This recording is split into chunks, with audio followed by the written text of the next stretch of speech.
All right, quiet on set. Shut up!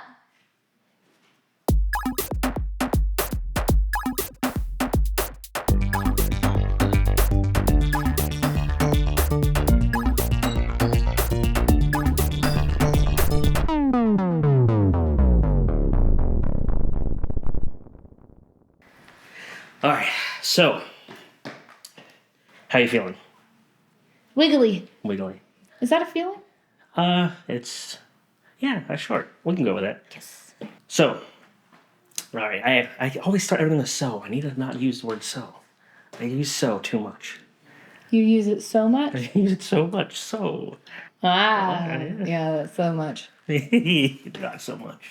That's not so much of the so.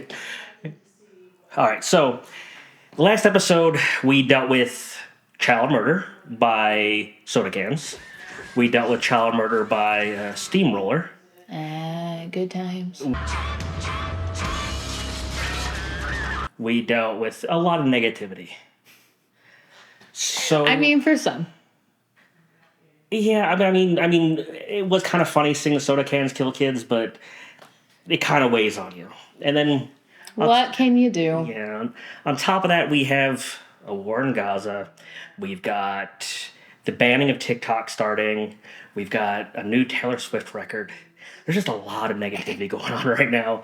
So I think I'm just going to completely revamp this entire show and do it something totally different. Ooh, what are we doing? The same thing. We're watching Showdown in Little Tokyo.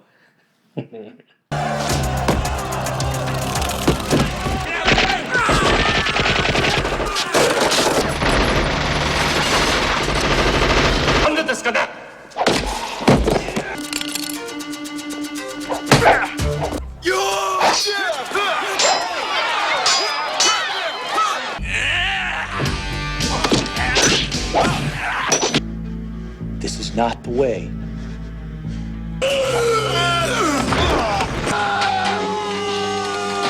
You have the biggest dick I've ever seen on a man. Is it a sequel? No. Is it a prequel? No. It has It's no a- relation? No, it's a standalone movie. And if you look, it stars Dolph Lundgren and Brandon Lee. So it's Bruce Lee's son. I like the theming. I like the parallels in the name. I'm sure you did that on purpose. Would you like to give us a little synopsis? Synopsis says a warrior and a wise guy. They're Los Angeles cops who mix punches with punchlines in a knockout, gun down, showdown in Little Tokyo. Sounds like a lot of things to mix up. I like it. What's his name? Dolph Lundgren. That guy is the Muscle, an American samurai steeped... An American? Oh, wait, yes. This movie, I don't think it's going to age very well. Oh, steeped in Eastern traditions. Brandon Lee is a Valley dude quipster. That means he's funny. You know all that upper body strength? That really slows you down. Quipster with a lot of fight in him. Together they hang tough in a war with a lurid. What's a lurid? Well, where are you? Why are you making me read? Lurid. LA Underwear, like a seedy LA Underground. Yeah, what he said. LA underworld of Japanese drug lords. Why is it always the drug lords? Because it's LA. They're angry. There's nothing else in LA except drugs. I don't know if that's true. As directed by Mark L. Lester. That combat is a frenzied comic book come to explosive life. How this dynamic duo takes on and flattens all comers makes for smart, fast-moving martial arts action adventure, a classic act. A class act. A whatever kind of act you want. An acting act. An acting act! You ready for a showdown? Yeah! In Little Tokyo? Yes. I think Richard is too. Richard! What'd you do? Let's go. Go.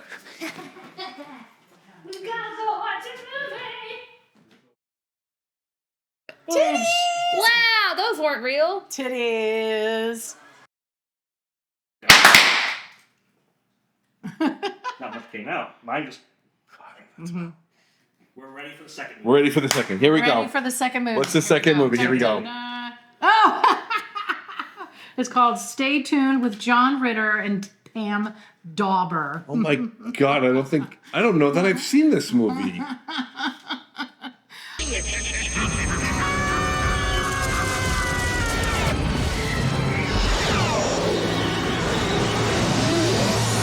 Object, Mr. Pierce, is to kill them before they reach the end.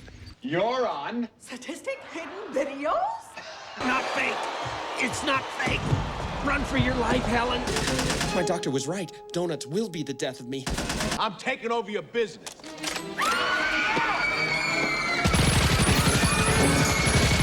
You guys are making a big mistake. I'm not even a member of this country.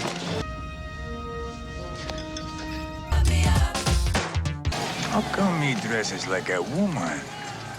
I do that sometimes. All right, go ahead, fine.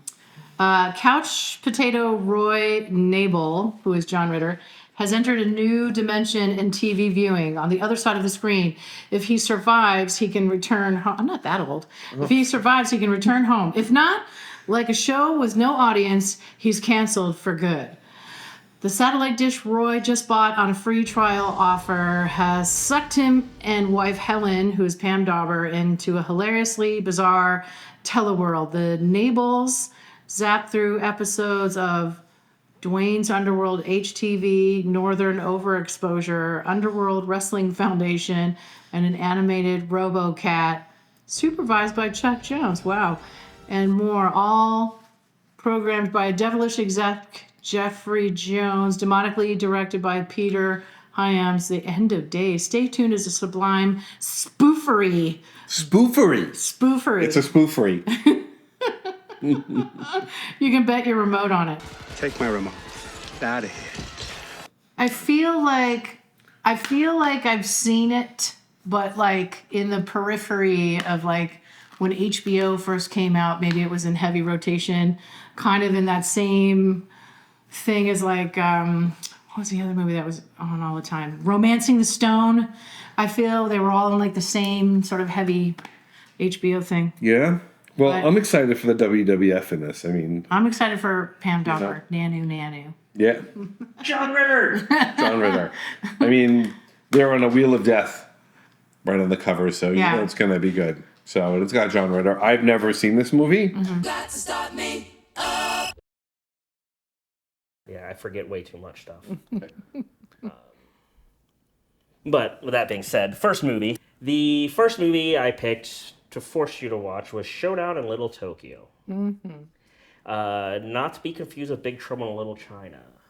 Definitely not. confused. I with the thought they two. were sequels. It's kind of the opposite of Big Trouble in Little China in the sense that they're both overly competent. Yeah. Yes. Yeah.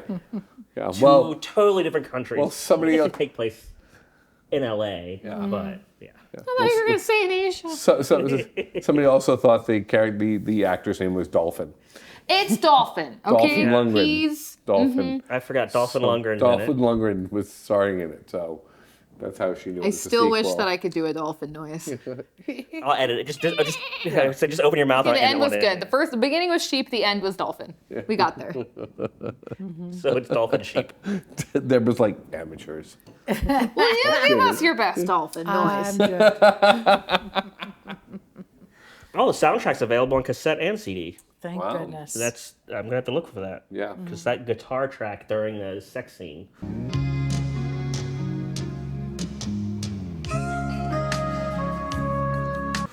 That's hot So shit. good, yeah. That was Was the Was only that really the thing. sex scene between Brandon Lee and Dolph Lundgren when he talked about his dick in the sauna? Or was it the sex scene when the girl got decapitated? Because that was a pretty hot I sex forgot scene. about that sex scene, Oh, too. there That was was- a Tia Carrere sex scene. Yeah, too, that was- she that went was- awkward fuck faces. yeah, that was the one I was going for because that music just really made that. That would be such a good She insult, looked though. like she was having What's a that? You're an awkward seizure. fuckface. Yes. Really, It was the most awkward sex scene of any movie I've ever seen. All right. Sorry. I'll try to make more noise next time. But let's go through what happens. So we find out, we start out, Dolph Lundgren shows up, there's an underground fight scene where they're betting. And all of a sudden, like Tarzan, Dolph Lundgren just flies into the ring. Swings into the ring. And then tells them, this is illegal, I've just busted you for this before. And then a major gunfight breaks out. Where nobody hits anyone. Wait. No. So he swings into the ring, he threatens them, and then they offer like double the money. So he starts fighting the two guys in the ring.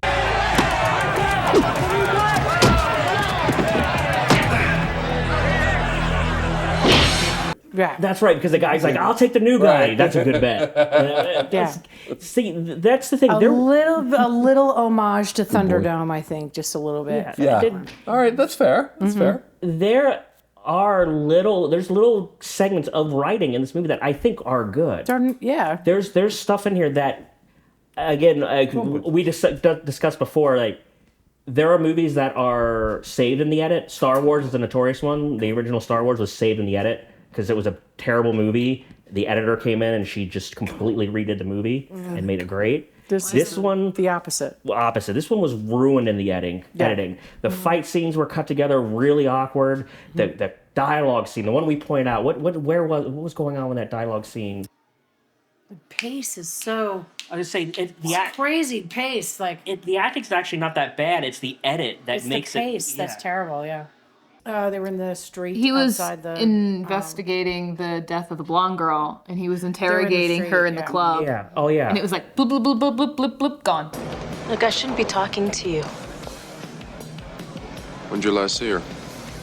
She was at the party last night. The pace was off. The pace was off. So fast, and it was just like da da da da da da da ba ba ba da da da reaction, end scene. That's it. Right. And the editing, the acting was actually fine, but it made the acting look really wooden because it was so, the pace was off.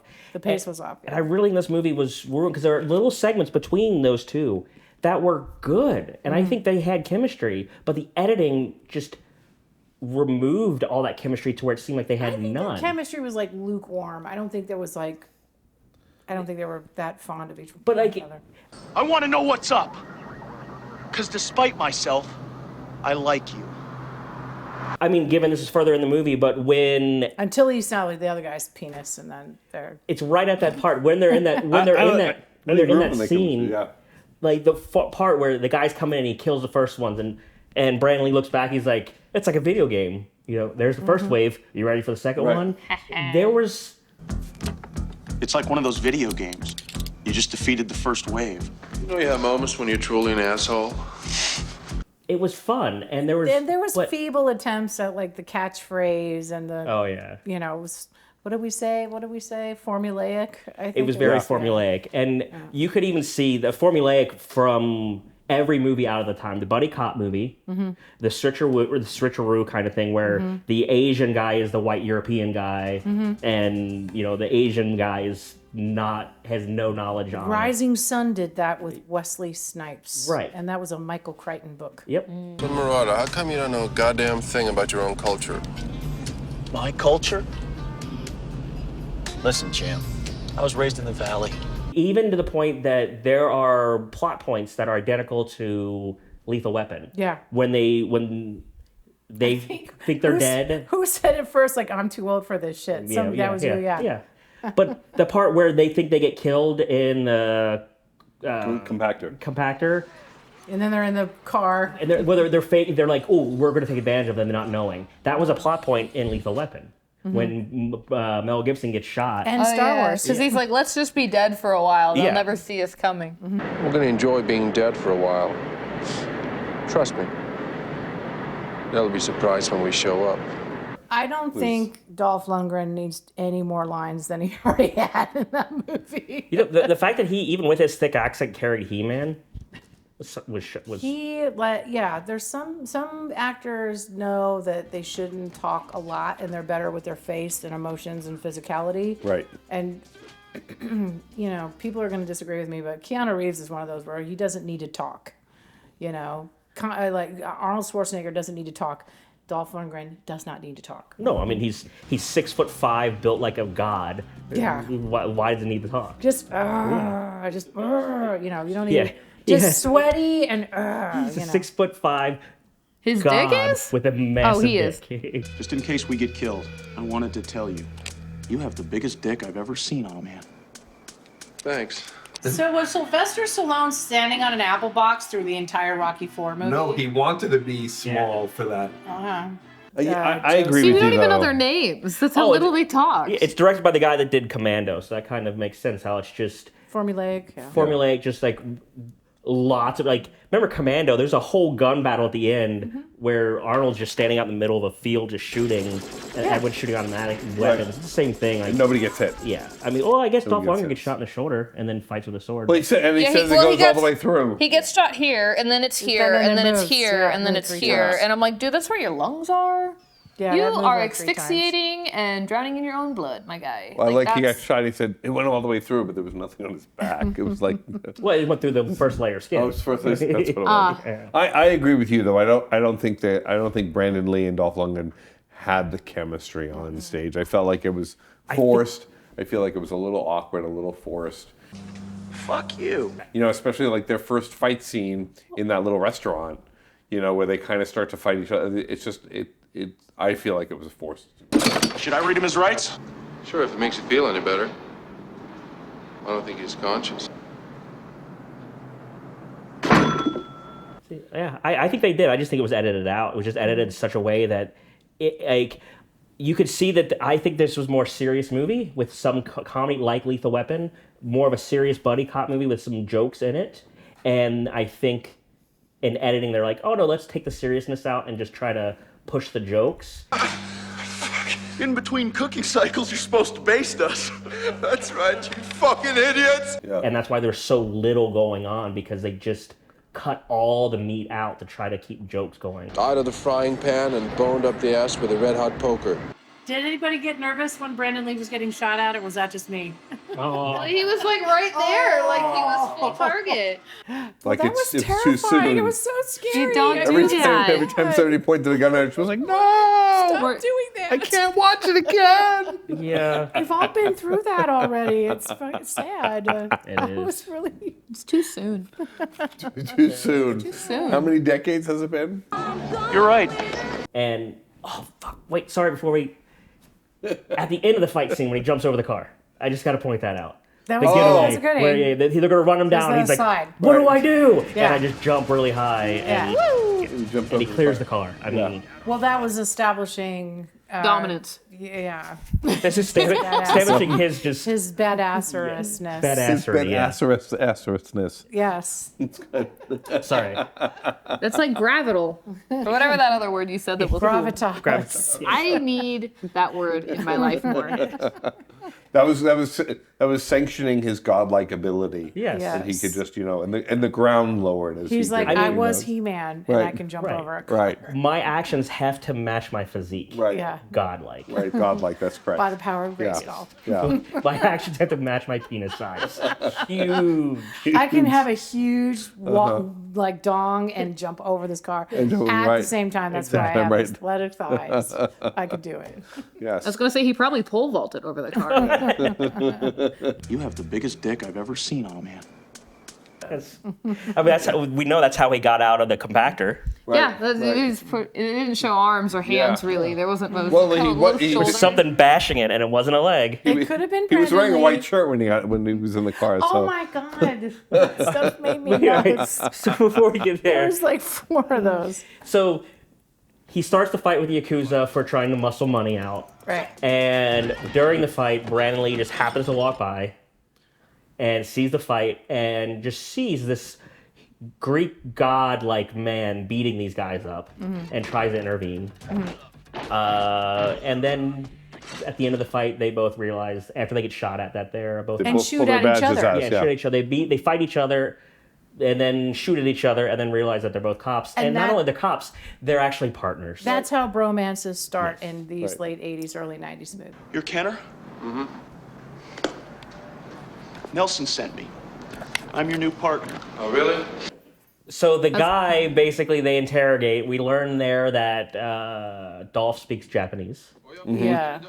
Which actually, I remember he does speak like 5 languages, but I think they're all European languages. I don't think he speaks Japanese. But he, while they're discussing it, they notice the guy breaks his own neck. Instead of like you do. Yeah, instead of you don't have a knife, Yeah, instead of being a rat, he just sits there and snaps his neck and. That was nuts. Well, and that was the conversation. Is I know we're talking about just a movie, but I don't think you could actually break your own neck. I don't think. I think it's mind over matter. I don't think. Because your brain is what stops you from biting your own finger off, right? I think if you had tetanus or something, where you had you were having a seizure or something like that, you could probably break your own back or your own neck, but I don't think you could do it on purpose. It's like can you actually tickle yourself? No. So can you break your own neck? Yeah. It's not as easy as it looks. Whoever did this was very good.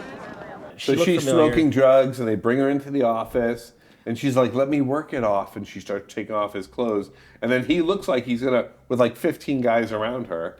Well, she was also on the phone. There was a video of her in a bathroom on the phone talking shit about the... Yeah, they were replaying what she was saying. Yeah, and he's just like, I don't like traitors in my whatever. These guys are bad news. Who told you they owned a beer factory? And he takes her head, like Highlander style. Right. But he, feels her up and, he's totally... There's some titty in there. Well, she was trying to play him off with a sexual favor, and he's just like, let me turn the table, and she's like, oh, okay, and he's like, just kidding. But I think he was doing that on purpose because he knew he was going to film it because he's going to use that to intimidate other people, and which he doesn't doing. So he there's a reason he's a Yakuza boss. He's got a plan. Oh God! Oh my God! He's wearing it. I feel as though that would just be very limiting. That's like his montage. This kind of worked in Karate Kid. Let's just amplify Karate Kid. Yeah. But he wasn't the costume designer. It's not his fault. No, not his fault. No, not his fault at all. But his character kind of fell apart at that. Yeah. Well, his character fell apart when, the whole hot tub scene and the big dick thing. And you have the biggest dick I've ever seen on a man. No, I was still with it there. You were still with it? I was still with it. And then running out with shorts and combat boots on. Okay, that was the other thing, the continuity errors in this movie. Yeah, and then all of a sudden, no shirt, but into that's a car with a shirt. also the costume department. Continuity? That's script supervisor. That's script. No, she's talking about Yes, that's script. He's supposed to catch that. The shorts. I'll say where I lost him was where you pointed out when he's wearing those shorts and the boots and just that. And such a monster of a man, such a big penis, and is kind of like. Oh yes, he runs. Running. Yeah, he's running with the most flamboyant. Yeah, he runs like a girl a little bit. Yeah. I'm sure Dolph Lundgren would be thrilled to hear us talking. Yeah, I'm sure. Oh, I'm sure. When he watches this, he's going to be like, the only cool guy in this is Antonio. Thanks, Dolph. He's like, fuck that boring guy insulting my running. I don't think you like me, Grumpy. Brandon Lee wasn't a good fighter in it. They didn't accent his super skills. I felt like that was who his dad is. His dad made the name super famous, and I kind of feel like, he should have had more dedicated scenes. Again, I think it was cut out because if you watch, it might have been even that spa scene. His fight scenes were good. They weren't shot well. They were edited horribly. Yeah, and they just focused on a fat guy in the pool the entire time. And that was like. So that's what I'm saying is we can't comment on what we can't see. I know. Right? So we don't know if they choreographed great scenes with Brandon Lee. They should have, but it wasn't. And when I talk about Brandon Lee, I mean, nothing will ever compare to his performance in The Crow. I mean, that, for me, was his defining character. Unfortunately, that was his last character, so we don't know what he would have done after that. Just like Heath Ledger. Yes. Yeah. Shit. But at least Heath Ledger had a history of really good roles even before that. Yeah. Unfortunately, we didn't get that with him. We didn't get it, but that role was I felt like after that role, if he were to survive that shoot, then his career would have skyrocketed. That movie shoot, not the actual shoot. Yeah. Yes. But I don't think he was featured in this. I mean, his name was featured. I had to clear the air on that. I want to make sure everyone knew that he meant the movie shoot. They go looking for the missing girl because they know something's going on, and that's where Dolph Lundgren runs into the head of Yakuza, who realizes in flashbacks that this is the guy who killed my parents. And this is Tia Carrera. Oh yeah. They meet Tia Carrera singing, and at a club, where everybody shoots at everybody. Doesn't hit anybody. It's like, wasn't that Romancing the Stone? Was that? Yeah, that's what I said. But that was totally stolen from that movie. That's what I Yes, yeah. You're absolutely correct. I see it now. Right? It popped into my head, and I see it with all that. I don't know what they're seeing. This is not the way.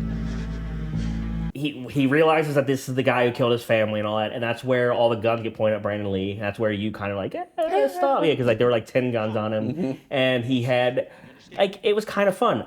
We are good guys. We are cops. It's bad for you to kill us. Don't kill cops, right? Yeah. Wait. Now you have to go back because there's something very significant is how Dolph Lundgren starts ripping people's shirts open.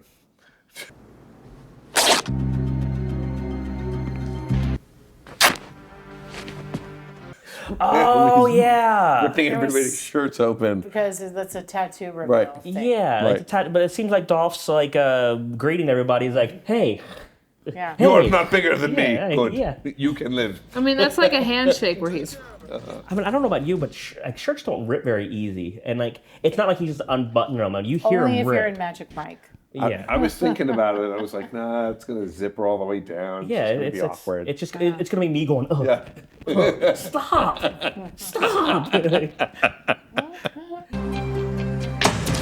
But then there's really not much else going on in the movie. It's just them crossing paths with the Yakuza, fighting, shooting, missing, and then crossing paths, missing, Running away and doing it yeah, again yeah. and running away So and they- doing it again. That's why I really think there was a lot of meat of this movie removed. Substance. I don't think there was. I think it was a lot of just like cops and robbers shit, and then they sprinkled some Storyline. dialogue in there.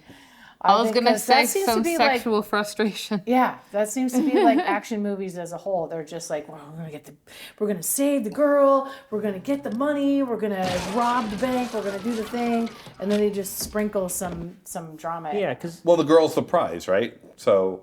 oh yeah, because he sees her gonna kill herself, so he saves her. Like Dolph saves her. Right. Well, we have to remember he showed her a wait. video of him killing her friend And then so raped that she wouldn't resist his advances. And that's messed up, and that's why she wanted to do that, because it was dishonorable. This will happen to you too if you don't obey me. Well, when Dolph Lundgren went to go save her, he ran out of the car with Brandon Lee, and Brandon Lee was like, "But there's 9 of them." He just kept running like he didn't care. Just ran through and killed everybody, and then She's just when cleaning she was up. I don't know what she's doing. She's cleaning up something. But my favorite is when he rescues her, he picks her up, and he sees the guys come in, and he just goes, "Oh," and just like walks through the glass panel as if it was an open door, Right. just like steps right through it. And There then was a panel, literally, there was the one he went through, and then there was the I one don't next think to that it with was a planned. handle. that was so like Bugs Bunny, like it was handle just so the way it was just like, oh no. Right through, like Hulk smash. I wanted to see an outline. I wanted to see an outline of him and her, like her holding- legs. yeah, Like in a Bugs Bunny cartoon. exactly. And then he did his little run. yeah, but Then he jumped on top of the car. Then he flipped the car. yes, he needed protection because they were in a convertible. Right. So he flipped the sports car that had protection, so they could steal the convertible.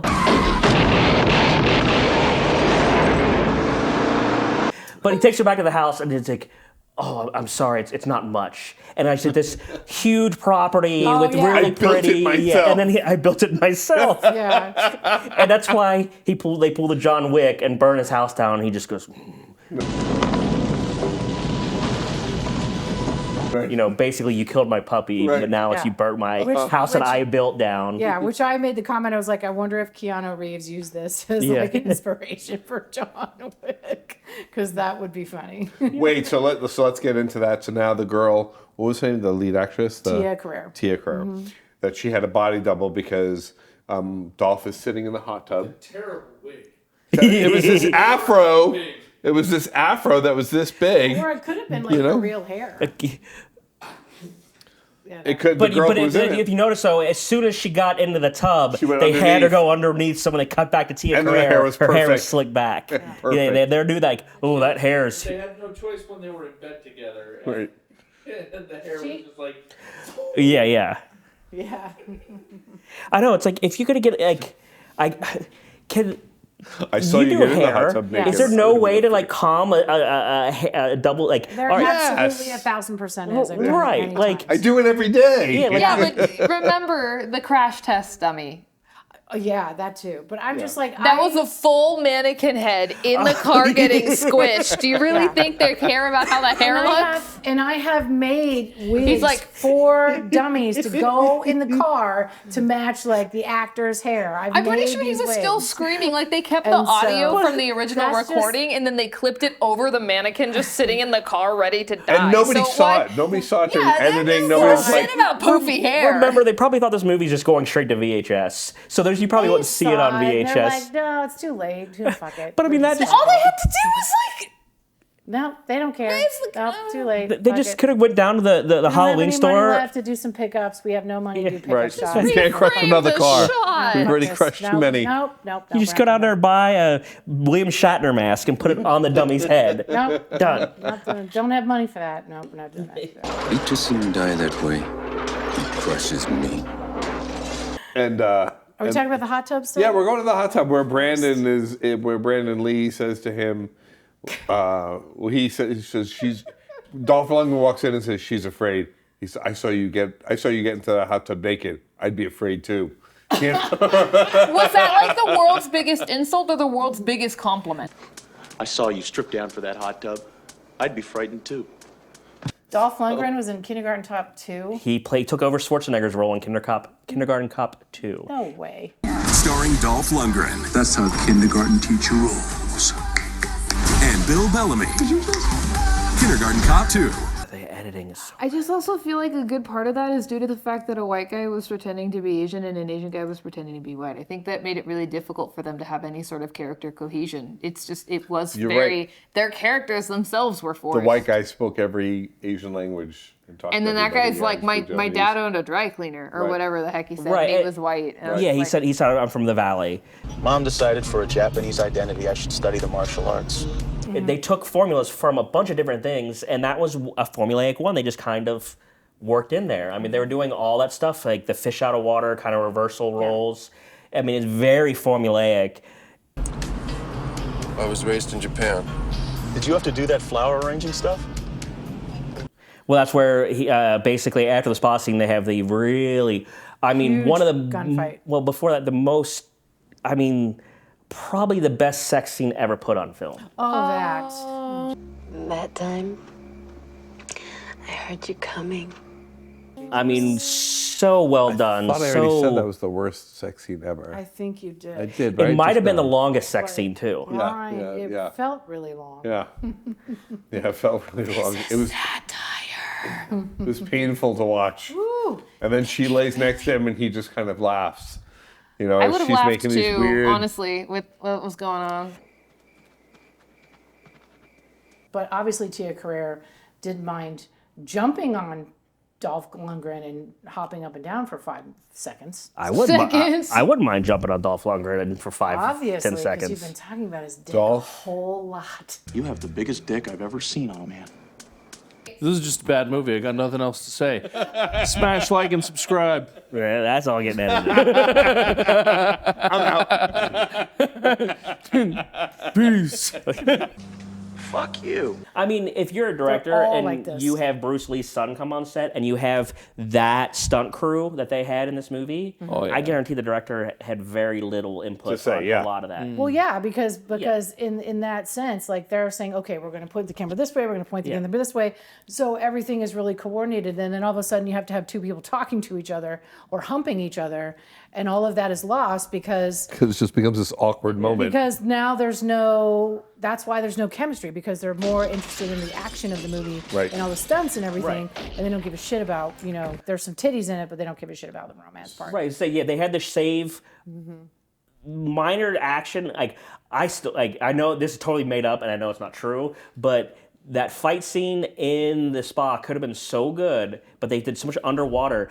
My guess is like they ruined canisters of film, and all they had left was the underwater shot. So like, all right, we'll just use this. Well, but then also just really exactly. long shots of struggling for a knife, right? For like 30 seconds struggling for the knife. Well, then Doris Wishman films do that too, where they have that struggle, but there's just like you just see the people fighting, but it's just their feet on the ground going like this. And that's how they were trying to convey action, but it's just people's feet moving around on the ground, and they're like a hand on a wrist, like really close in like this. They don't. There's no actual stuff going on, probably because they didn't have a certified diver to be in the pool. Asian diver that to be in the fight pool. scene of them going between the just going for that can be done well if it's shot. It can be suspenseful, but shot well and edited well. But it wasn't shot well. It wasn't edited. It was edited terribly, so it just seemed like. All right.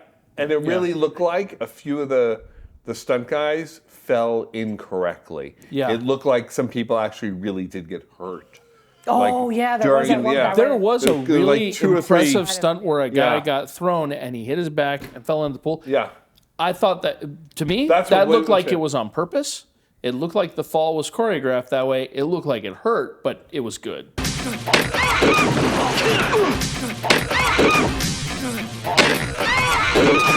His training montage. There's a great guitar though. There's a great guitar. Oh, and he kicks that heavy bag that goes flying across. That was another thing about this movie is the music was so 80s.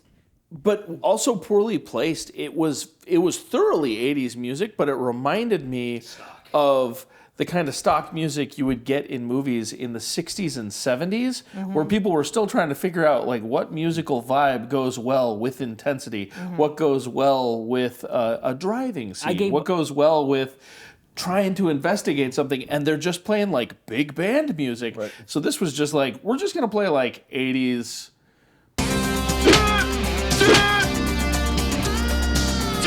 All right, montage into the final parade. Well, not the parade first because they were fighting inside because remember they steal the car, the truck. Yes, they steal the truck and break into the drug manufacturing facility. Right. Which Red was Dragon. The Red Dragon beer brewery. Right. Yeah. And it's a drug manufacturer. Right. Which, again, another thing in the late 80s, early 80s, it's not crack, it's not crystal, it's this new drug that they need to stop before it hits the market. Right. It's called ice. It was big in Japan, but I haven't seen it much here. It makes rock look like decaf, babe. If it breaks wide, there's gonna be a plague like you have never seen. Because if it hits the market, everyone's just going to be addicted and die to it. So we got to stop them. Right. Because you forget they're cops in this movie. It really seemed more like a Dolph Lundgren, a dolphin revenge film. Yes, it's like a dolphin revenge film, but no, it's actually they're cops. They're cops. And then Brandon Lee fights the guy from the Foot Clan. He fights the guy with the and yep. He reads him his rights as he's fighting. Right, both kick his He's dead. Yes. Which, by the way, in the real world, he would have to start over every time he punched the dude in the face. You have the right to remain silent. You have the right to remain silent. You have the right to remain silent. You have the right to be dead. And I'm pretty sure that actor too doesn't speak any English. Yeah, that was a feeble attempt at a catchphrase to me. Yeah. You have the right to be That was dead. he always made that noise dead. in Teenage Ninja Turtles, but it was a different actor that overdubbed his voice. He said something. He did say something in English, but it's phonetic. Really? Yeah. Come with me. Mr. Yoshida want to see you. So it blows up, and everything blows up Everything as Dolph blows up. Lundgren is chasing the main bad guy out of the Through warehouse. Through the parade. Forces. The bad guy grabs somebody. Swords, forces. Yeah, it's like a Japanese parade. It was a parade for like they Japanese have real pride swords. parades. He grabs the girl, and Dolph Lundgren says, "Leave her out of this." Yeah, she's a between you and me. And he challenges his honor. Yes, he's put the gun down and fight like a man. Well, he drops Because my dick is bigger. Yeah. You don't have the honor to fight like a man. Yay! Dolph Lundgren's buns. Yeah. Dolphin buns. Did you see the Punisher? He was naked in the Punisher. That movie was god awful. Did it have a huge That was penis? Yeah. all the Punishers were bad, but I think Lundgren, like Dolph Lundgren, played the Punisher. Just they didn't show the TV series, and the most TV series did really well. really bad. Dirty Laundry was amazing. Yeah, that was actually really good. If you look that up on YouTube, it's Thomas Jane. Is Thomas that Jane, yeah. Thomas Jane. He does Link a in the short description film. below. Yeah, Thomas Jane is a short Punisher short, on YouTube that was actually Link really here. good. Wait. Is it link there? Here. Is it there? It's right here. So it's right there. It's right okay. there. It's gonna be a freeze frame of nothing. Right here. Empty chair. But what he's gonna do is freeze that frame and then make it like Dolph Lundgren's cock, larger than any other humans. This big.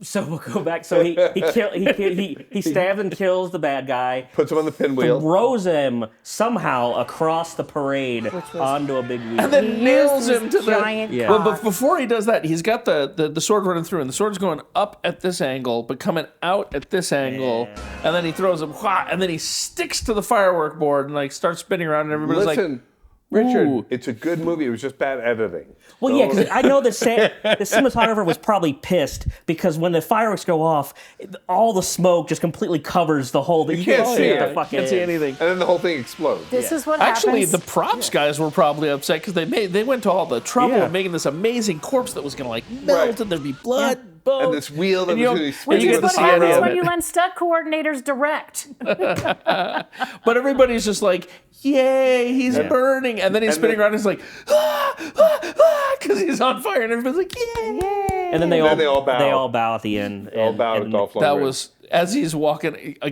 white guy superhero.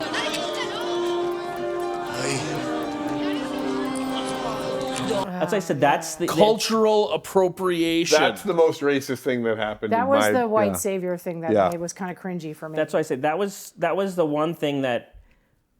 They all bowed. Yeah, That's I mean, kinda icky. Yeah, the white it was savior icky. part. But again, like you said, back then that wasn't a thing. yeah. It wasn't looked at that way. No. Back then, it wasn't a thing to the broad American market. It was absolutely a thing to some Indeed, people indeed. and looked at that way by some people, but nobody was sensitive to it, myself included, back then. You know, I was just a kid consuming these movies, and had I seen this back then, I would have the same Well, colored that's what I mean goggles too. as you. Intention plays part of it, and I don't think the writers intended for that to be taken that way. No, because they were insensitive. No, nobody would have meant to. Ignorance doesn't mean insensitive. Nobody wants to be. And they probably filmed this in 89 or 90, so it was probably like, it was a different Well, I world mean, I then. already made a very disparaging comment about the writer's penis and how he was living a fantasy. Also, you got a problem getting it up. I'll start. I like the movie. I would never watch it again. I wouldn't recommend it. Anybody to watch it again. The best thing in the movie were the boobies. Okay, excellent review. Would you like to go? Sure. I liked it. I didn't love it. I probably won't watch it again. Yeah, it was fun. Popcorn movie. You know, and it's fun to see all the other stuff, but it's been Dolph Lundgren's ass, but that's about it. We could probably skip you because we already know. Go ahead. Didn't like it. You know, I normally would be like, yeah, as a lesson for a filmmaker, watch this movie. No. I wouldn't recommend it. I won't watch it again. And I didn't even like the boobies. You know the great I thought they were gratuitous and only there for gratuity's sake. And you know the great thing about No, the this? sushi eating, that was that was hilariously. He has to like it now because everything we haven't liked, that he I likes. thought was the only tasteful scene. You know that thing I said about the fish? I could change my mind. All right, so Megan, what is your thought on the movie? My thought on the movie is I actually do want to watch it again because I want to see if there was actually any semblance of compatibility in the two main actors or if we just talked over it.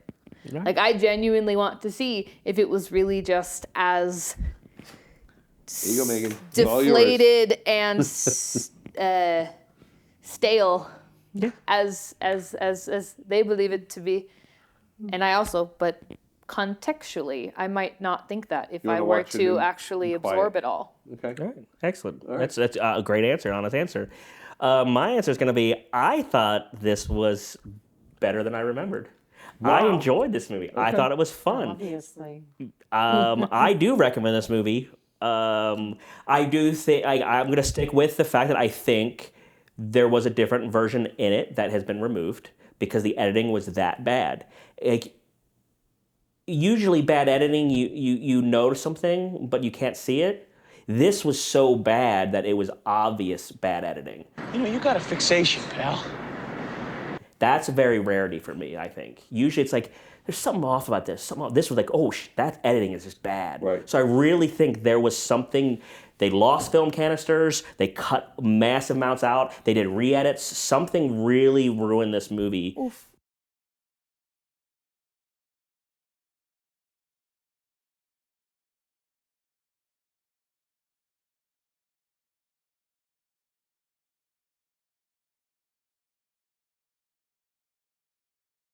But you can't prove either way. The only thing we can prove is unless the what director's we have. cut comes out. Yeah, that'll never Please happen. don't, yeah. Please don't. Please do. This is all we have to go by. Mark L. Lester, get your shit together and release the director's cut. Well, they're fighting words. Go if you're still alive. Please don't. Brandon Lee deserves it. Is there full frontal male nudity with Dolph Lundgren? No, but I was gonna say, don't you tease me with that shit, because I'll buy a copy of this movie. What's up?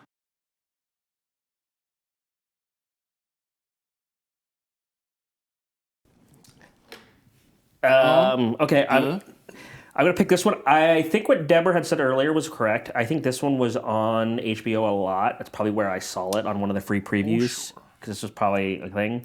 John Ritter. I liked John Ritter when I was a kid because one of the first movies I really remember him in, he was the father in Problem Child. I always thought he was really just charismatic and a really good father in it, but really funny. And I always kind of really liked that character. And then when I was younger, when I would miss school, miss school was always Price is Right. Was always on TV when you would miss school for sick. And the other one was reruns of Three's Company. And I don't remember the show. I'm sure most of the jokes went over my head because I was a little kid. But I always remember laughing at his physical comedy. And that's the only thing I've ever seen him in is Three's Company. And when they referenced it, I got so excited. Where have you been? I know this one. I do know this one. He looks just like him, or is he him? It is him. Oh! That's why that's reaction. I liked that show growing up. And the one thing I'll say about John Ritter with physical comedy is the guy from Friends that just died. Chandler. Matthew Perry. Yes. If you look at everything he did, I think was heavily influenced by Ritter. Because if you look at his physical comedy, if you look at his reactions he did, the reaction stuff he would do, his little witty remarks, John Ritter was that character. I think that character from Friends and everything he's done was Ritter was. Right. Ritter had his. He watched Ritter growing up and stole it, took it. Or was at least heavily influenced. Yeah, that's what I mean. I just mean he had his style. Ritter's style is all over that guy from Friends. Matthew Perry. Matthew Perry. Sorry, I don't know who he was. You remember Brandon Lee, and he wasn't even as recent. Brandon Lee was a lot more important to me. I didn't watch Friends a lot. All right, let's get into it. All right, yeah. So stay tuned. I'm going to give it to you to start because you haven't started before. What? So, what does you remember? How did Stay Tuned begin? So in the very beginning, it shows long time ago. in a land far, far away. That other room. I mean, that's a long ways away for an ant. But not for me. So, in the very beginning of the movie, we are shown a disgruntled couple who is trying to sit down with a bowl of popcorn. And when the man brings this abnormally huge bowl of popcorn for two people, I'm like, there is no butter! More butter! It's more butter. She's this nasty hair and curlers smoking in her recliner. I didn't like her. I was like, you go away. And then she did, and that was cool. But killed by Godzilla. yeah, no. Not yet. Yeah, later. By Spoilers. Sticky Foot This Lizard. is a spoiler. So then poor man goes back in to put more butter on the popcorn. Doorbell rings. Really charismatic man in a trench suit is on the other side of the door. His name is Spike. Spike. Mr. Spike. Mr. Spike. He just got promoted from being the principal of a high school, or actually he had to get a different job after he lost that job. Ferris Bueller? At the high school, yeah. I'm sitting over here like that was not in this movie, though. He gets attacked by a dog again. Yeah. There was a very mean dog. Same dog. Yeah. Very mean dog. No, mean dog. No, I mean, he was... I got you, Ferris. He says, "I've got a deal for you, buddy," and we don't know what happens, but then all of a sudden we see the now spilled bowl of popcorn in the yard, and the lady walks out, and she's like, what was his name? I don't know his name. Yeah, Murray! She goes out in the backyard, she just sees the popcorn, and then she looks up, and this big bright light goes off, and she goes, "Ah!" And then the credits, is it the credits? The opening credits, The opening credits Roll go. opening credits. And so it's like, oh, all right, well, you didn't eat any of that butter or that popcorn, and now you're screaming, and now we can find out why. Here you go! Oh, past the movie time. Is that what we're doing? Sure. That'll keep us in line. Past the movie. Is this Yeah, like yeah, a yeah, stick? yeah. A talking stick? You have the talking stick. We all have to listen to you now. We're going to be in better chronological order now. No, because we're always one of us is gonna forget something. Yeah, we're gonna always And interject. it's gonna be him watching. He's gonna start making. No, we forgot this. And then there was a sword fight. Wait, what? Yeah, no. Salt and Pepper show up. No, not yet. So the characters are developed by, they also have a rocky relationship, the husband and wife, and he's constantly reliving his life through TV, and his son is telling the story about how his dad constantly watches Right, his TV. son is narrating. It's narrating, correct. extragetic narration. My name is Daryl Nabel. I'm a pretty normal kid who led a pretty normal life.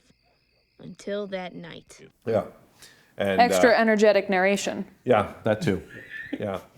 And you see that they're having problems because the wife, the son comes up and tells the mom, hey, I had two friends that their parents are fighting and they took a vacation and he moved back in the house now and they're now back together. So the wife's like, oh, that's a great idea.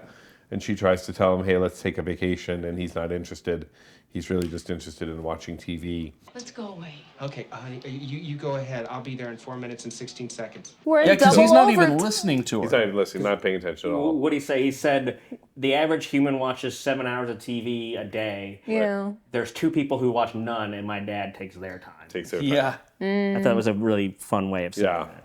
Just the two of us. Great. No phones, no kids, no TV. No TV? And it seems like he has issues in the beginning because he's selling plumbing parts. Plumbing supplies, yeah. Plumbing supplies and out of one a thing briefcase. Out of a or like one of briefcase. those big luggagey things made just for the... That he threw in front of a truck. Threw in front of a truck and he spilled... Accidentally. He spilled like coffee on one of the guys he was trying to do a pitch to in a restaurant or something. Oof. So he's not happy with his job and his release is coming home and watching TV. And his wife is not happy that he's constantly watching TV and not interacting socially with his wife.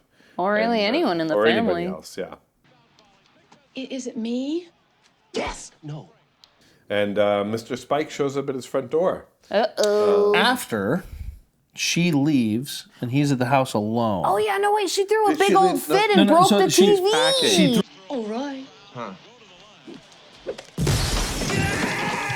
threw a big old fit. She threw his old packing. fit. No, she packed. No, packing after the... She said She threw the trophy through the TV because he wanted to watch basketball because she turns it off. He's 4 like, minutes and 16 seconds. We're in double he's like, "We're overtime, double babe, overtime," come on. Yeah, and so he turns the TV back on. She gets mad, breaks the TV. Yep. And then Fast forward to him putting a he TV puts a small TV TV on to watch On top more. of the TV. And that's when Spike shows up and offers him A 44-inch TV. with 666 666 channels. Brand new 44-inch, 900-line resolution, 3-way expanded matrix Dolby stereo TV right here, Roy. I remember back then thinking, 44 inches, what would I even do And I'm pretty sure that one was a 44-inch picture too, but it wasn't like a 44 rear projection Well, we screen. learned what 44 inches looked like last film. But At stop least- talking but about the dolphin. But it wasn't just the TV; it was like the whole entertainment system too. It was like Yeah, all she was just a wooden, huge. And that's when she came home. She was packing. No, she came home when she saw it. She got pissed off, and then she went and packed because she Yeah. saw the TV. He's Okay. like, "Honey, it's a free trial. We can give it Right. back." And And then- she runs off. She's like, I try to get through to you. I try to bond with you and tell you my concerns. And then you further depth yourself into the very thing I'm concerned about. I'm done. And then she goes in the backyard while he's watching TV and starts banging on the satellite dish. No, he goes back there to adjust it first. Yeah. And she comes out there to leave. Right. And while he's And he didn't adjusting even it, notice she's got a suitcase because he's too busy focused on triangulating the satellite. Triangulating. Yeah. Good. Well, how's this? You receiving this? Are you getting this? What are you doing? And then she got all mad. She's like, I'm going to smash it with a hammer. Honey, this is not even ours. We're testing it. Don't hit it. You know she has a tendency for violence because she tried to smash the satellite with a frickin' shovel. And then it sucks them And then both he eats in. them. Yeah. He goes, Suck them into Hell TV. Hell TV. Hell TV. Yes. Into a game show. Yes. Yeah. With the big wheel. wow. With door 1 of 1. They're just lucky that they weren't like stabbed through with a samurai sword and spinning on fire while on said wheel. See? Very It's fortunate. Yeah. That's very fortunate. Mr. Spike could have taken a lesson from Showdown. I mean, if anything, He could have called Beetlejuice and just screwed everything up. Also, Howard the Duck. Kind of the fun concept about this is Mr. Spike and the Hell Team only have 24 hours for them to stay in the game. Yeah, if they stay more than survive 24 hours, they get out. They get That's the freedom. deal they made with the other side. So that's the deal. And they got to be careful if they stay too long in a channel. Like you get into a channel, it's dangerous. But while you're in the whatever TV show is on that channel, the longer you're there, the more you figure out, the easier it is to survive. But the longer you're there, the higher the stakes get, That the you're gonna harder it is to die. survive. Yep. But if you got a remote control, you can jump to another channel. If you don't have another remote control, you can find a conduit, and you can go to another channel. Which is when they win the game show that's titled "You Can't Win." Yeah. They win and get sent through the conduit to. They get dropped, right? Don't they get dropped? Like, So does No, that no, they mean get no thrown one back. They else go had back. ever Thrown back, gotten right. through a conduit before? Because if in the game show it says you can't win and they won, then that means that there's sort of a fabricated structure that you go into a channel and typically die there. That you don't typically channel jump over and over again and play there the has to survival be that game. opportunity because of the deal with the guys But upstairs. if you can't win the game, Part of our treaty with the other side, kind of a Geneva Convention and the war for souls. and they won the game, how many game's- other channels are designed to make you lose? All of them? The game is set up for failure because it throws in, why did you miss your anniversary? And then, of course, he because wants your to car lie. broke down, or because you were watching a basketball game with buddies at a bar. And he's or like, football game of or something. course my Or car baseball. broke World Series. down. Right. Of course my car broke down, and then that was the wrong answer. And the question is, who is seeing an ex-lover? Right. Name the person who's recently been seeing a former lover. Yeah, the next one is which one of you two was it the you the or guy, both? the woman, or both? And she was like, both of us are seeing exes, and the ex-lovers are us.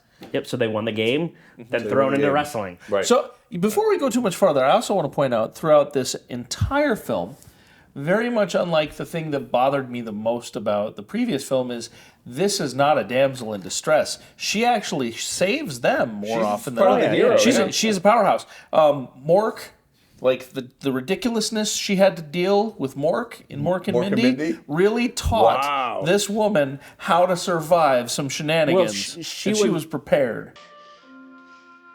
Aren't we silly? She was the hero that caused his character development. Yeah. So not only did she save them, she was the catalyst that caused his character development for the movie. To move forward, yeah. Right, because I mean, she didn't have to change much as a character. Her character was already... She was already realized. Right. So his was the one, he was one with the problem. And he didn't even need to grow as a person. He needed to remember who he was. Yeah. One thing that's kind of neat that kind of throws a curve in the how it starts out is you actually see the start of the movie through the eyes of the son. Bill Cosby, Alan Thicke, the father on the Brady Bunch.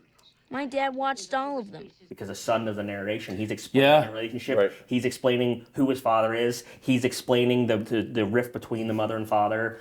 It's seen through his eyes at first. So it's kind of neat how it starts out with that and then shifts to him. Right. And then you kind of see it through the adventure, through their, not through either one, but through their relationship. Right. The former lovers we've been seeing are each other. So the point of view of the movie does shift, which keeps it interesting. I think it kind of goes from the son to the mom to the husband to the marriage, throws the daughter back to in, the son, and it throws the, and the whole thing comes full circle, which is really cool because she's the one saving him in the beginning. Yeah, and the son saves and then him he is the one to save saving her at the end. But then the son saves them both. And then the son saves everyone. It's so it's like it's so cool. It's like a zipper that goes on both ends. It's just so pretty. It took the family to get them all together. But I mean, we're jumping so far ahead. We should continue with the plot. Grab the DVD. Fine. Yeah, you're next. I'll go next. Yay! So they go into wrestling, and then they wrestle, and the fun part is where you... Oh, before they go into Holy wrestling... shit! No, but before they go into wrestling, we get to see the production team, and we get to see Mr. Spike walk into the production offices where there's like the big TVs and the screen where we see the scoreboard with the hours and all of the different people that are stuck in Hell TV, and they give us that description of how this whole system works, which is really good. And the way they do that is by having a new executive that's coming in before he becomes a detective in Dexter. He's an intern, isn't he? He's an intern, but he wants to be an executive. And before he becomes a detective in Dexter, Dokes shows up here and he's like, "Surprise, motherfuckers! I'm going to take over this thing by the end of this." How long do they usually last in there? Whether they go quickly or not, in the end, they always join us. And it's very cool. And then what's his butt was talking shit, and he sent him into the TV. Yeah, Eugene Levy. Eugene Levy wow. is like he's like, I won't be undermined. Boop. Yeah, because he's like, well, at one time someone screwed up. Blah, blah. He's like, no one screwed up. He's like, hey, look, I didn't say anyone screwed up. It was just someone made, and so he shipped them off to northern overexposure. Northern overexposure. Which brings us back to the wrestling. The wrestling. So they wrestle. This is where John Ritter's physical comedy came into play. Like, just when he's standing at the end and he's all wobbly. Right. They're wrestling the gargoyles. Yes. Oh, look what it is. It's Captain Luke. Albano. And that was fun. But that was the one that was they're wrestling, and that was where it's like he gets his ass kicked. Yep. And she doesn't get upset until she gets her hair ripped out. And then she gets mad. My hair! And she grabs a microphone stand. Takes them both out, yeah. We already know It's she that chick has in the the face. capacity for violence when she decided to try to bash in the satellite with a shovel. Absolutely the opposite of the damsel in the TV distress. with an award. And she then- was ready. And then the portal opens in the mat, and they fall through it, and that's when they're in northern exposure. And they're in northern overexposure. But wait. I love that. Did you have a place like that in Alaska? No. That's for ice fishing. Forgot to mention the old couple who the wife got.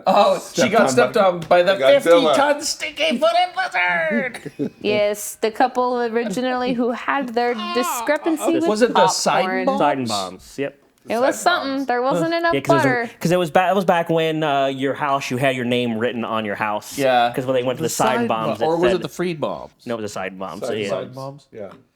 Yeah, and she got killed by Godzilla. So they end up in Stinky northern foot. the 50-ton stinky-footed lizard. Yes. The gigantic stinky-footed lizard! She's dead. She's dead. And now they're at northern overexposure. Excuse me, I have the DVD case. Now I have it. I love this. I want to keep this.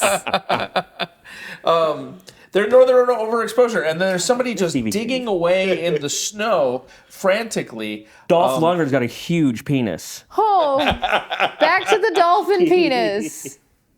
You have the biggest dick I've ever seen on a man. So anyway,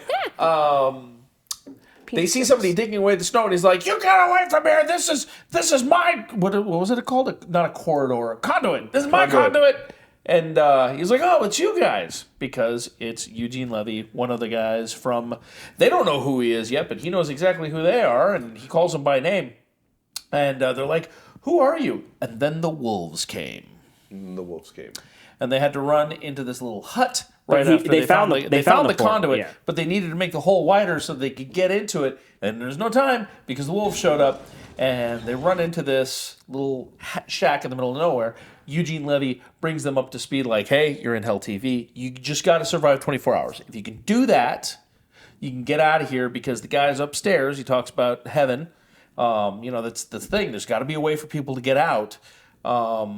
Are you saying that salesman was Mr. Spike, Mephistopheles of the cathode ray? You just got to be careful because if you die down here, that's it. You're in hell. And then things start to go south up north. The wolves start breaking through the walls. They start freaking out a little bit. They set the wall on fire on accident. Well, first the wolves start getting more aggressive, and they're looking outside. I thought the wolves start to break through, then they set it on fire. No, because what happens was they went to check. They opened the door, and the wolves try to go in. They slam the door, and he drops the lantern, and it catches fire. Before what happened was Eugene Levy's like, "I'm making a break for it because I don't see the wolves anywhere." Yeah. He opens the door, he runs out, wolves on top of the shack, jumps on him. They drag him into the snow. They slam the door as the wolves are trying to come in. Causes the fire. There's fire burning. They don't know what to do. John Ritter has his first good idea, which is to push the shack over the conduit. And they start digging through the snow. Wife jumps through. John Ritter tries to jump through, but he's a little chubby. Nope. He gets a little stuck. And the wolves are looking at him. And the wolves are like, in there. "I'm going to eat you." And he's got to make a choice. Be brave and start digging at the snow or keep fending off the wolves. And he digs at the snow. He's got to fend off the wolves a little bit. But I think that they were trying to make a point right there that you have to make the choice to be brave, to do the thing that carries you on farther. Because if you start staring at the thing that's making you afraid, that's how you lose. Oh, you're making that deep. Yeah, like the hole in the snow. Like a hole in the like a duck on the tide. Right. Wow. You went deep. Like a duck on the tide. Sorry, I had to do your reaction. Okay. It's a throwback. Back to Megs. Oh. Yeah, we'll give her where do they end up? I don't remember. No, that's why I said, do you remember where they end up? No, I knew you'd forget. that's why I did Cartoon! Couldn't be any worse, huh, Roy? Talk. No, I don't have the case. So the Pam Okay, you Dauber. have this case. Yay! So it looks like this one. So they get put into a cartoon, and it is an homage to Tom and Jerry. Yeah. And I really like that. And one of the things that I had to say about this that I was just like, no, shut up, I gotta say it on film, was the fact that they dedicated so much time to that particular set, I'll call it, because it's like a TV That set, genre from of. well, just that. It's a channel. Yeah, that channel, because I know for a fact that animation is not cheap and it is also not timely by any means. So the fact that that was one of the longest channels that they were on, I'm like, wow, big dick energy from either the directors or from the animators. You have the biggest dick I've ever seen on a man. Because Dolph Lundgren energy. big dolphin energy. Dolphin energy. Dolphin dick energy? I don't know how to say that right. We're just not going to say that right. lunging energy. And you have to remember. Oh, stop lunging. No, you have no to thank remember you. that's where the sun finds them on TV. I have two beautiful children who I may never see again. Mom? And so they're all running around, and at first you're like, oh, cute little mice, they're gonna eat some donuts, it's lovely and Very Tom and delightful. Jerry. And then you hear cut to, honey, I think I left the food out and the mice are gonna get it. And then the husband, who the two of them are departing the home, the homeowners, and he's like, no, not with the new thing we installed. There can't be a single mouse that'll survive that thing. And then lo and behold, you see the big glowing red eyes in the closet because there's a big crazy RoboCat, which is so cool. It was the coolest RoboCat in the entire world. There's not many, but that one is the coolest for sure. And I love him, and he's great. And I want one. I want one. Somebody get me one. RoboCat. But then all of a sudden, she's off on her little existential tangent, and he's up trying to get the donuts, and then it activates the cat, and the cat's like, and she's like, "Are you seriously gonna eat donuts right now? You're gonna eat right now instead." Oh my god! And she is real done with her husband in this skit. Yes. What should I do? Look for some oat bran? I'm starved. If you don't come down here this instant, I'm leaving. It's true. True. Very true. I mean, I'm not a jump forward. I just like the joke when he's like, "Yeah, my doctor is right. Donuts are going to be the death of me." Because then it activates the kitty, and the kitty says, "You are trespassing in a human abode." And blah, blah, blah, blah. And then he shoots them with an automatic revolver, which the cat can't aim either. So, homage to Star Wars Troopers that Matrix, they can't shoot. Where they all froze. Anything. Right? Yeah, and then he had so that he silly... could look over and say, "My doctor was right." Right. And then they run around and they try not to die, and the cat tries to kill them a whole bunch, and they do all these silly, fantastical, cartoony things that I'm not even going to bother trying to explain. And then they get in this little dollhouse and they're hiding, and he goes, "You know, for a mouse, you're really sexy." And she's like, "Oh, news to me." And he's like, "What? I think you're gorgeous." And then they start like rekindling, and it's like really cute. And then the big cat eye comes in the window, and it's like, "Shit, you're in trouble. Run away some more."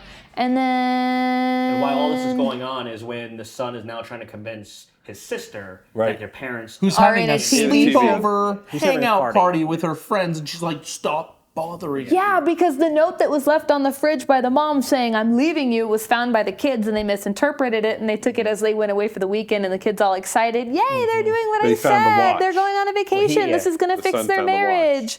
Can't you see? It's Mom and Dad in the cartoon. Very funny, pushhead. And it turns out she was just leaving him, and they didn't know, and so she invited all of her friends over to have a parentless party. And then, the son found the watch in the backyard, and then heard their voices on TV, and they both said each other's names. And then he's like, "They're in the TV," and she's like, "You're stupid, pizza topping." And I'm like, that is my new favorite insult. She had a lot of good insults. I love on him, that. You're pizza topping. Pizza my topping, God. puss head. What was the one dweeb something? Dweebette? No, what was it? Oh, yeah, I don't remember. I'm gonna... Yeah? And now it's your turn to go away, dweeb Nick. And then they were driving around in this little car, the little cartoon mices, they're driving around in this little car, and then they do this big dramatic spin out because they see that there was a conduit in a mouse hole in the wall, and then she gets thrown out of the car and goes through the conduit, and then he doesn't, and the cat blocks it with the big metal thing with like rivets. Bolts in it, and then he's like, "How would I get out of here if I was in a real cartoon?" And so then you see him write a letter to Acme and put it in the mailbox, and then delivery comes and the box opens and it's a big old bulldog, and the cat's like, it's a robo dog. Yeah. And then the dog destroys the cat, and then the house blows up, and then he gets to go through the hole. Well, he tries to pull the thing away from the wall, and he can't. He's like, and he gives up, and he's like, "I give up," and it just falls on him. And I'm like, that was cute and all, but at the same time, let him have character development. But also at the same time, it was cute and funny. But he did, because he finally was able to pull he saved himself. It's the first time he saved himself, because she saved him in the last two channels. And he's playing the game of what's going on in his life at the moment. He's focused, like you were saying, he was focused on what was going on in his life instead of, I like that. How to work it through, how to figure it out. Not look at the immediate thing, but how to figure it through. And now they're split.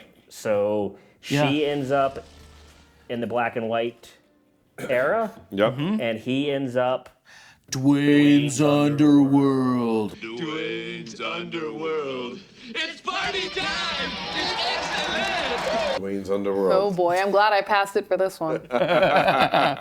It's just not my scene, man. Hey, what do you see on this piece of paper? I worship satin. I'm like, I boat fabric. I worship satin. Yeah. I was like, I boat fabric. Worship satin. I was so proud of me. I was like, I boat fabric.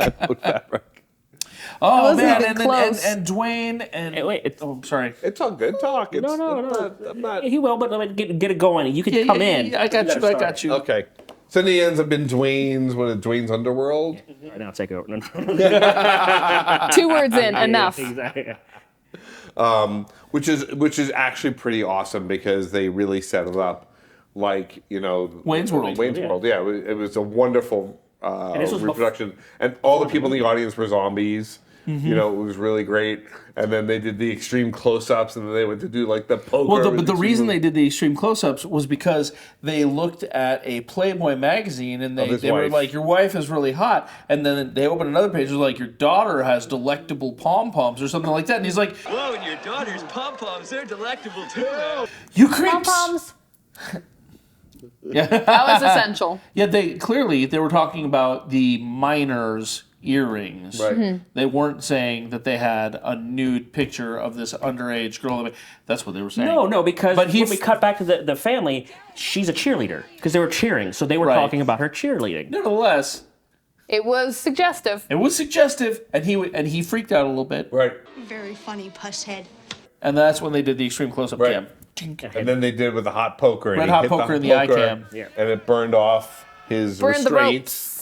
And he just ran out into another conduit. He just, ran up the stairs. Ran up the stairs and ran out into another conduit. Bummer. Bogus. Yeah. Yeah, bogus. And I think that's when the son was messing around with the satellite dish and his bike got pulled in. Yep. That's when he realized.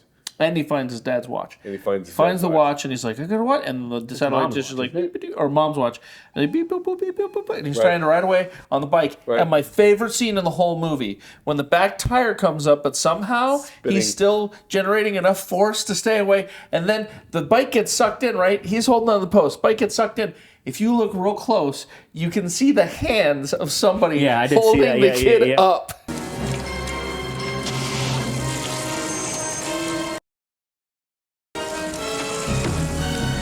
Really? I didn't see that. Yeah, he's like, That's way right better. here, there's hands, like, as the kid's like, I thought I saw it. I was like, I didn't see that. That's just too bad. But now you say that, I'm like, totally shit. So it saw was there. it. Yeah. And it's still better than the dummy in the car. Oh, absolutely. It's only there for a couple seconds of It's not, frames. it's not even a full 24 frames. Right. But yeah, that's the only major mistake I saw in this movie. That looks like Mom. Yeah, it's that mom, and then they cut is that dad? And he's commenting about how he can hear his own thoughts. I'm black and white. Hello? Testing? And, and that's when it's mine. Take it. You did Dwayne. Now it's a black and white one of mine. He picks up the gun, drops the gun. She's like, "You dropped your gun again." I know. Yeah, and that was like a more physical comedy in there because he was fumbling around with the gun when the shootout happens, and he goes for his gun. He's putting his hand all the way down his pants because his gun fell down his pants. Like he was really his physical comedy is really good. Yeah, but so now the sister sees it, and now she's involved. So now she believes. Now she's like, okay, now she sees, and now she is recruited to helplessly watch TV. Yeah. Right. And now, save the parents. This is where we run into Mr. Seidenbaum, who's still alive. Right. Yeah. Because he's now the mob leader, so he explains the remote. You can do whatever you want if you got the remote. Yeah. So he's like, I'm running the mob here, so I like it here. I've got everything I need. This is great here. Great. I don't ever want to get out. The more you stay on a channel, the more danger it gets. Mm-hmm. While he's thinking he's the head of the mob, a guy comes in and I'm running things now and starts shooting them all up. Shoots Mr. Seidenbaum. As he's dying, he's like, "Oh, take my remote." Take the remote. Dies. Yeah. And but then the remote gets hit by something and skitters across the floor. Somebody's got to get brave again. Get up, go get the remote. Oh yeah, while they're shooting. And the guys are shooting the machine guns, and John Ritter just kind of pops up, makes one wild shot, and happens to kill him. Yep. He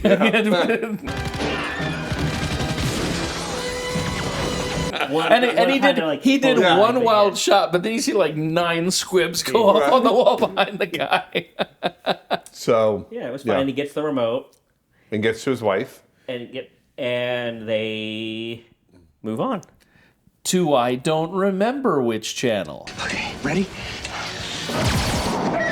I think that's when they go into the French Revolution. That is when they go into the French Revolution, and he's got diagonal tits. He's a woman. You got boobs. Oh, they're not mine. They're not mine. And then they run into Eugene Levy again, who's like, "All right, you made it this far. I'm gonna help you out. Right. You just got a couple more hours to go." Takes him to like a little and tells him his boobs are diagonal. No, he's also missing a leg and an arm. Because the wolves had a little bit of. He explained how I survived. Yeah, while they're fighting over my limbs, I was able to get away. Yes. Yep. And he ended up here in the French Revolution. And they go to like a little tavern, and they're hanging out, and they're just biding their time until some French shoulders? Some French soldiers show up, and they're like, "You're under arrest for being beautiful." You are both under arrest. For what? For being too beautiful. Right. In English. Yeah, with really trash French accents, like awful French accents. Mm-hmm. He wanted a lock of her hair. They are flirting. Wants a lock of their hair. Jane Ritter is having nothing to do with it. Gets up and they yoink off his wig and see his powdered wig under his blonde locks. And they're like, "You're the guy we've been looking for." What was his name? It was off with her head. It was the. What was it? I can't remember. Yeah, it'll pop in. I know, but I keep thinking Marquis de Sade, Marquis de Nabel. Marquis de Nabel. Marquis de Nabel, because that was their last name was Nables. Right, they were the Nables. Marquis de Nabel. Yeah. Marquis de Nabel. And when they actually said, "You're under arrest," and the guy who ripped off the wig, who was flirting with him, it's like, "I knew it all the time." I knew that. I told you they were wanted. I knew the whole time. I knew it. And they take him to a guillotine to chop his head off, and his wife and Eugene Levy are just watching. But then the son manages, with his analog technology, No encryption, by tying into the neighborhood, because he already tried to like push the signal into the satellite dish. Didn't work. The little dish is going to overpower the big dish. Not the size. But how you jam it. He had to tie into the neighbor's power, so he'd get more power, so he'd have enough power to overpower the signal in the satellite dish. To hack And the the angry satellite dog dish. went grr, and then he said no, and then ran away. And he hacks into the satellite dish, and he's like, "Mom, Dad," and everybody's like, "God?" It's God. Who's messing with my programming? That's what he said. So then he hacks into the satellite and starts broadcasting over the station, and then, he's broadcasting his voice into the station. Spike is and pissed. the mom was saying like, she runs up. It is God. Just tell him to release him. Go ahead, tell him. Tell him to let us go, God. and the kid's like, "Let him go. I'm God." You and in the creepy black shirt or whatever. You by the wheel. You dork, you dork. You dweeb. Let him go. The weenie in black. You, dork. The one at the wheel. And then his thing blows up because I'm guessing that it had too much juice. Electrical draw or whatever. So it blows up, but just in time safe. because then they let him out of the guillotine and then they're like, "Yay, we're saved." And then the time clocks out and then Spike is like, "This is impossible. This never happens."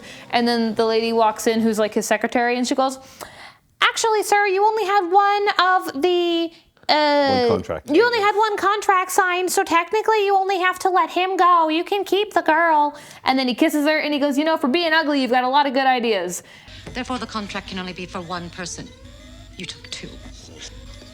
And that was really mean, and I didn't like that. But then he force kissing your coworker and then calling her ugly. She didn't like the force kissing way more than she but didn't then like she fell the to the ground because he grabbed her and he went. And then she just fell to the ground, and it was great. See, I can do physical comedy too. But then they warp the dad out of the TV, and the wife's like, "Well, what about me? Where do I go?" And then Spike feels all clever because he's like, "Well, I only legally had to let you go, but now I've got your wife, neener, neener, neener," and he ties her up to a train track, and then first he he's shows like, up in this big vampire cape thing. "Oh, that's true," and he's like, "You're coming with me." And he swoops it over her, and they warp away. Kind of the cool thing about that, though, is one of the things You just like that it's a cape. Yeah, well, I like that it's cape, but one of the great things is the people that are in the TV show, the people that are in the TV show don't realize it's a TV show. Yeah. So the people in the TV show are actually real people. Because when the voice Or of God really well happens, programmed AIs. They're like, oh my God, it is it's God. And when they disappear, they all kind of look at him when he disappears. You know, in the game shows, like when these people are interacting. Which brings about a moment of existential dread. Were they only real because they were on camera? We only exist when those cameras are on. Do we exist now? Oh, okay. Learned something new.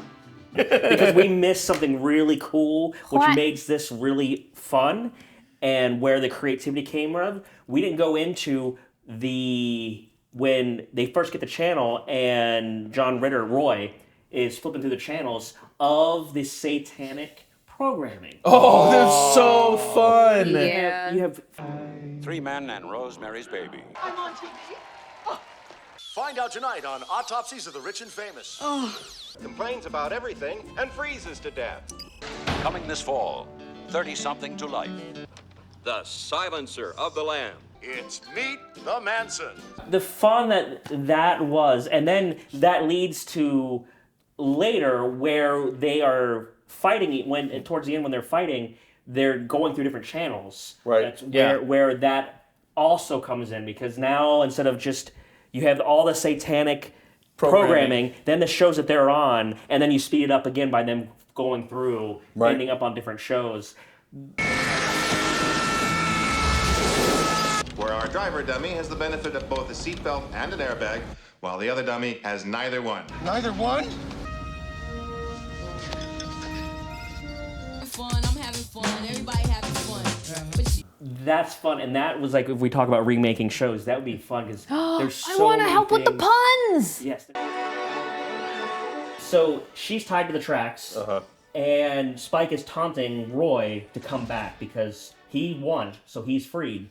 But she never had a contract, so he can hold on. And to anybody her. who goes in voluntarily or based on like unintentional happenstance is not Hell's responsibility. Yeah. Yep. So he's taunting him to come in and get her, and he does. He does. He goes back in like the hero. Where she's tied up. He gets shot in the He remote. comes out and Mr. Spike meets him in the road. Yeah. Shoots him, and then he's the remote like, control. "You missed me, Mr. Spike." Opens up, looking for the gun wound. Oops, sorry. Opens up his shirt, looking for the gun wound. Finds the remote, pulls it out, sees the bullet in the remote, and he's like, "You missed me, partner." Punches him in the face. They roll around, fight for the remote. That's when he gets to the Count of Monte Cristo, and told you. Mr. Spike has a sword, and John Ritter just grabs a piece of wood, and Spike's like, "Oh, I have to talk to the props department." that was such a good line. Cuts the wood and like stabs John Ritter a little bit as they're And the kids he's are kind climbing of up the stairs. watching this. The kids are watching it. Son remembers that his dad used to be captain of the fencing team. Right. And he grabs the sword, runs in the backyard, throws it at the dish. For some reason, the dish just grabs the sword and not the kid, which again leads me to believe that the people upstairs might have something to do with some of this because it's being discriminatory. So then the sword comes tumbling through the sky, like out of the sun, and then through the window that John Ritter had fallen Catches through, it. and then it just ends up right in his hand. And cool, now he's got a fighting chance. It's like the Army of Darkness with the chainsaw. Yeah. But just without the Yeah. noise as his wrist goes into the hole. But then he's like, I used to be the captain of the fencing team, co-captain. And they fight for a while, but they start jumping. He cuts the remote out of Mr. Spike's hand. They fight over it. They jump channels again. They end up in a Salt and Pepper music video. Where he's Prince. He's dressed up as Prince. And Spike is Vanilla Ice. They're the allegories, which is to say Prince is good and Vanilla Ice is bad. And I find nothing wrong with that take. I don't think anyone would. I bet you Vanilla Ice would agree with it too. But like Peppa wanted to hand the remote to Mr. Spike, and Salt was like, no! Hands it over to Mr. Nables, and they do the channel again, and he uses it. Well, he uses it to send Spike. Oh, right, because he's got the remote. Mr. Spike's trying to sweeten the deal. He's trying to talk to him at this point and be like, let's work together. We could be number one together. We could make some great programming Even though together. we don't have any competition. Yeah. We're the only ones. there. And he just puts on that $1 million smile and he's trying to charm him. Here, how about you and me working together? We could come up with some dynamite programming. Chairman would love it. Knock him off his hooves. And Mr. Nables is like, nah, get out of here, Spike. And he kicks him to a random channel curb and then does the worst dance move I've ever seen and jumps back to Great the John Western Ritter dance. to save his wife. And he can't untie the ropes. The ropes can't get untied. And the kids are telling him what to do with the TV. They're yelling at him. Turn it off. Turn it off. Just like an annoying person in a movie theater during a horror movie, they're yelling at the screen. Turn it off. Don't go in the room. Don't go in the room. And then the wife says, "How do you get rid of the behind programming if you want to get rid of it? You turn it off." And they do. And there's a big explodes. explosion as the 666 Express goes right through the dynamite cart. And they end up in the backyard with the kids. Right. Yay! And then we watch the whole thing melt into the ground. Suck into Very the good CG for the time. Yeah. Yeah. And then thoughtfully the practical effects of smoke and haze left behind in that hole. So they're like they did like a real practical effect and then did some CG. And then the family reunites. Mm-hmm. Right? The family reunites, and then you see The son's narration continues about how his father started a new job, and he's got a fencing studio where he's teaching kids how to fight. And he's wearing, if I may say, a very nice gambeson. Oh. We The don't- doggy got sucked into the satellite.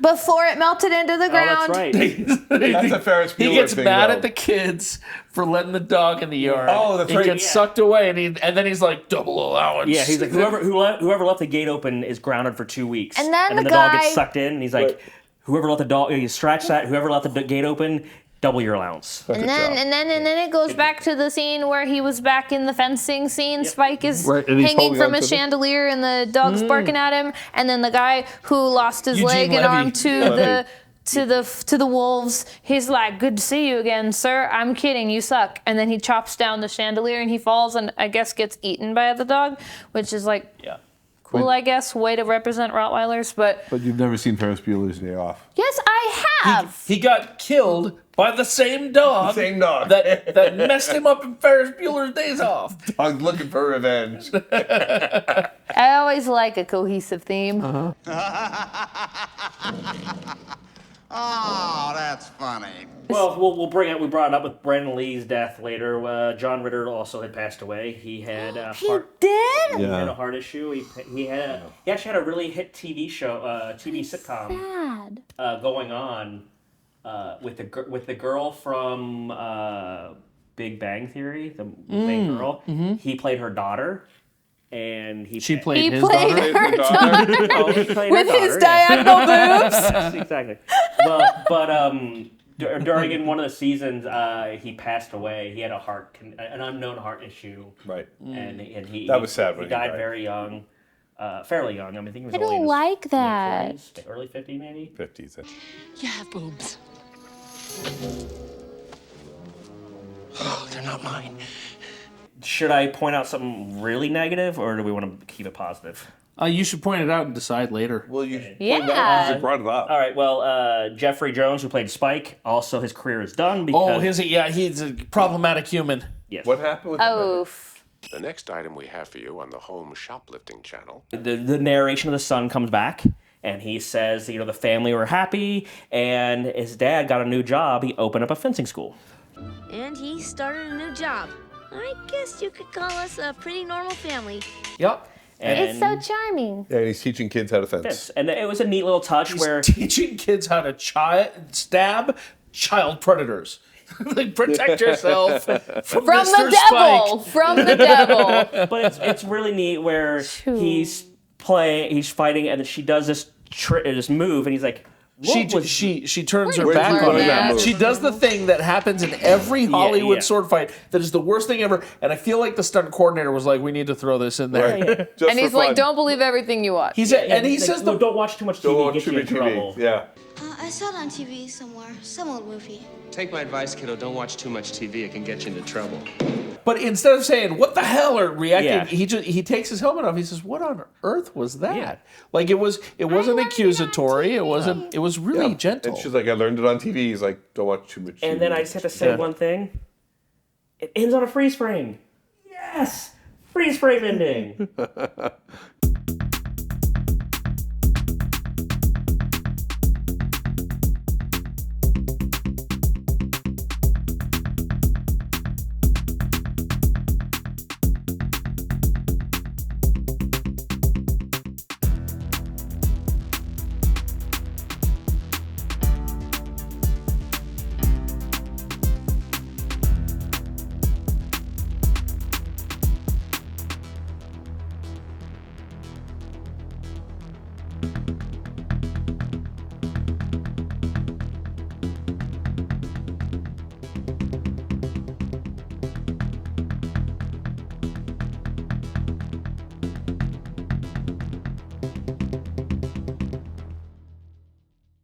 The only thing I like having penis in my system. Thank you.